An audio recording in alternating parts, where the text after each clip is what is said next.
I love playing rugby here. I think when you're in a boarding school environment, you're that bit closer to your teammates than you otherwise would be.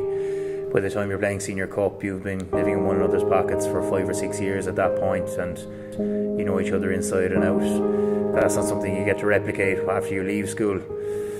It was definitely a very unique and special period in my life, and I'll always remember it very fondly. Again to Andy Ryan, who gives Duncan Casey a little pass inside. Duncan Casey down the centre. Oh, not a lot of support though. Hands off one. Duncan Casey still going. Out to Chris Clark. Contact causes the largest number of injuries in training, so equipment that can improve technique and prolong careers is really essential as the game evolves.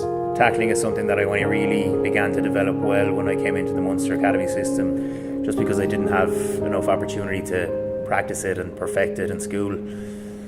If I had something that would have allowed me to practice my technique without taking a toll on my body, it would have been a massive help.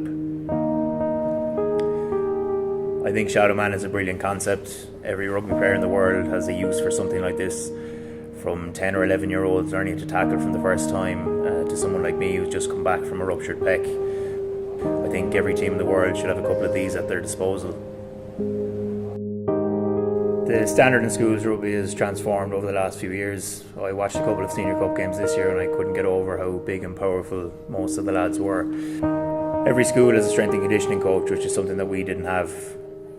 Back when I was playing, you'd play well in the cup and see what happened with representative teams. Now guys are being identified at 15 or 16 and they can see a really clear path between schools rugby and academy systems and ultimately professional contracts. So the sport has evolved and it's very important that equipment evolves alongside it. I definitely think there's a place for products that would allow young players to develop their skills in a more effective way and allow them to get more out of rugby, both from a performance and an enjoyment point of view. To develop any skill in sport to a high level, you need to dedicate a huge amount of time to it. The only way to improve is by doing it and doing it often. That goes for line-out throwing, for passing, for kicking, for tackling, for everything. I was delighted to hear that Glenstal have seen the merits of Shadowman and have really bought into the whole idea. Most of the equipment that's being used at the moment hasn't really changed in the last 10 or 15 years. I think Shadowman will have a huge part to play in player development and player welfare for a very long time to come. I'm just sorry there wasn't one lying around when I was here.